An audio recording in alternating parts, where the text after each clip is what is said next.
මේකෙන් මේ ඇත්තට මේකෙන් ගන්න මේ අපි අදහස් කරන්නේ ඔයාලා මොන වගේද කියලා බලන්න. හරිද? කියන්නේ ඔයාලගේ චරිත ස්වභාවය මොන වගේද කියලා බලන්න. මේකෙන් මම කියනවා ඔයාලා මොන වගේද කියලා ඇත්තටම. හරි මේක මගේ න්‍යායක් නෙමෙයි. එක්කෙනෙක් හොයාගත්ත දෙයක්. ඒක සිග්මන්ඩ් ෆ්‍රොයිඩ්. මේ පුංචි කතාවක්.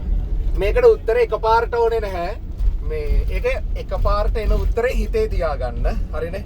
එකපාරට එන උත්තරේ හිතේ තියාගෙන මම පස්සේ අහනකොට උත්තර දෙන්න. ඒක තමයි මේ මෙහෙම තියෙනවා. මහ විශාල කැලයක් තියෙනවා. එන ලොකු කැලයක්. ඒක එන භයානකයි. ලොකු මහා ඝන වනාන්තරයක්. ඒකට යන්න වෙන්නේ තනියම. ඒ තනියම යන්න වෙද්දි මේ ඔයාලගේ ඉස්සරහට එන්නව නම් කැමති මොන සතාද? ඒ කියන්නේ තනියම යද්දි ඔන සතෙක් එනවා ඉස්සරහට.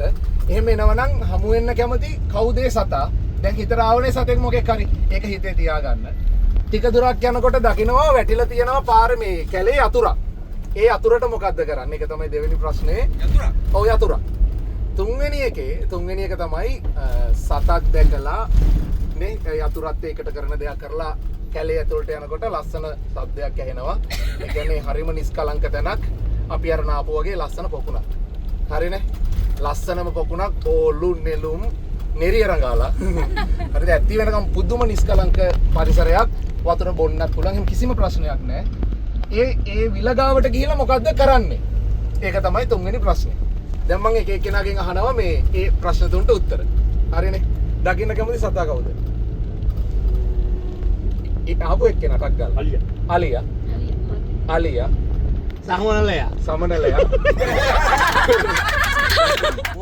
මුවා. හාවා. සමනලයා. මුවා. සමනලයා. හාවා. හාවා. අලියා. ගලා සර් කෙනෙක් අහන්නේ. නෑ සතෙක් නේ. ආලියා. අලියා. හැමෝම කියන්නේ මුවා හොත්. සතු ඌසා කියන්නේ කොටියා. නෑ කැලේ. ඉන්න කැමති එක්කනනේ අහන්නේ. කැමති එක්කන නෙමෙයි. උරගේ. හාවා. මුවා වඳුරා.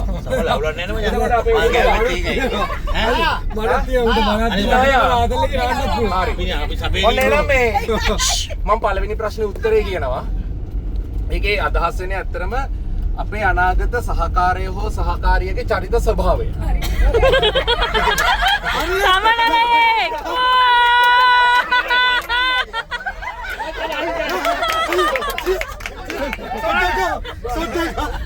කියන්නේ මෙහෙමයි. දැන් හිතන්න එපා දැන්. තතාව කවුරුත් සමනලයා වගේ ඉන්නවා. අපි ගත්තා. අලි කොටි. මුවා කියන්නේ අහිංසක සතෙක්. හරිද? දැන් එතකොට අපේ නෝන හම්බිලා දෙනවා. මෙයා කවුද අහිංසක වෙන්නේ?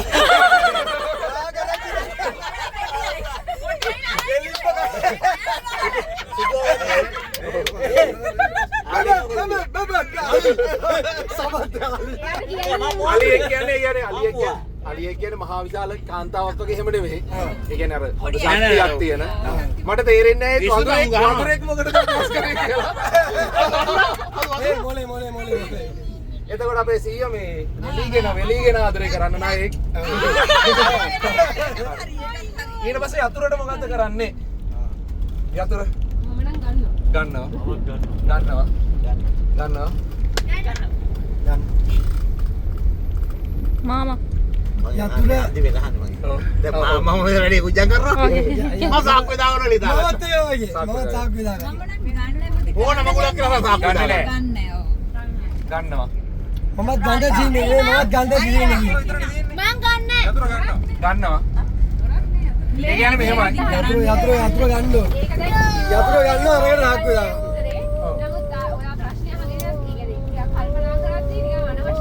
අන්න හරි අන්න ඒ වෙලේ යතුරක් අදාළ නැහැ. ඔය කියන්නේ ඇත්තටම යතුරක් කියන්නේ Tamanට අයිති නැති අනුන්ගේ ප්‍රශ්න තමන්ගේ ජීවිතේට ගන්නවද නැද්ද කියන එක. සමහර අය ගන්නවා. මෙතන ඉන්න ගොඩක් අය අනුන්ගේ ප්‍රශ්න ගන්නවා. ඒක පේනවනේ මොකටද? ඒක සාක්කුවේ දාගන්න. ප්‍රශ්නේ අරගන්නවා.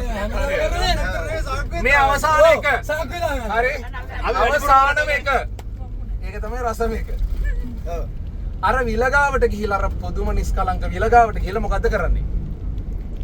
මම නම් බලන් ඉන්නවා. බලන් ඉන්නවා. වාඩි වෙලා බලන් ඉන්නවද වගේ?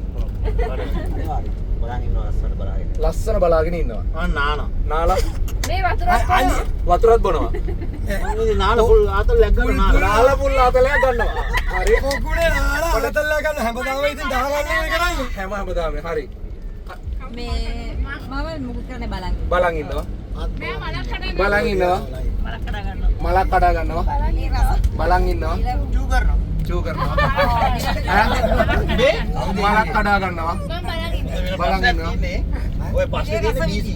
විලේ රස විඳිනවා. බලන් ඉන්නවා. බලන් ඉන්නවා. මුකුත් නාන්නේ නෑ නෑ නාන්න මුකුත් කරන්නේ නිකන් ලස්සන විදිනවා. අසරිය විඳිනවා. බලන් ඉන්නවා. ඒකේ අදහස ඒ කියන්නේ සත්තාගෙන් අපි අදහස් කරේ ජීවන සහකාරය සහකාරියනේ. ඔව්. ඒ සීය මොකද කරන්නේ කියලා ගාව? ඊළඟට මට තීරණය කරගන්න බැරුව ඉන්නේ මම. හරියට දෙන්න හදන මේගොල්ලෝ නුදුන් උත්තරයක්. ඔව් නෙකවනේ. නුදුන් උත්තර හරියට. ඒක තමයි රසම දෙය. කියන්නකෝ. මට ඉතින් කරන්න තියෙන්නේ විලේ අඩියක් ගන්න. අඩියක් ගන්න අර කොහා යන්න බෑ විලේ. හරි. මොනවද කරන්නේ තකල කියන්නේ? මාළුවේ පානවා. ඒකේ අවස්ථාවට ඉතින් මාළුවේ පාවෝ ඉලේ. කියන්නකෝ. හරි. ඔයා කරේ මොකද? මම නෑවා. ගන්න පුළුවන් අතලෙක් ගත්තා. ආතල් එක. ඒකේ තේරුම තමයි තමන්ගේ ජීවන සහකාරය හෝ සහකාරියක් හමු වෙලා ප්‍රශ්න කරදර ගන්නව නම් අරගෙන එහෙම යන ගමනේ තවත් ඉලක්ක හමු වෙනවා කියන්නේ අනියම් භාර්යාවන් හෝ පුරුෂයන් කෙරෙහි දක්වන සැලකීම.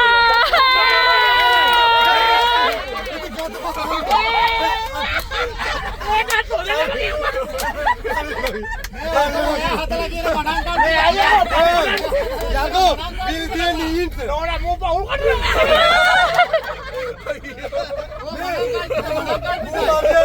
තාක්ෂණයක් නෑ. තාක්ෂණයක් නෑ මනස.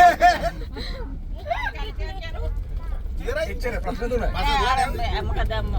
අපි කිව්වේ විලේ බෑලා නානවා කියලා. ඕ ආයෙ නම් හොඳටම නානේ උන් තමයි මේ වෙන ගෑනු තියනවා.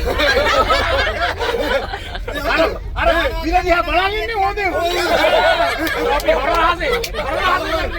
අපි ජෙනුයින් යන්නේ. හිතලා ආම්කෝ කියන මිනිස්සු තමයි දෙමෙයි. අපි විලේ බෑලා නානවා කියලා කිව්වේ. කතාව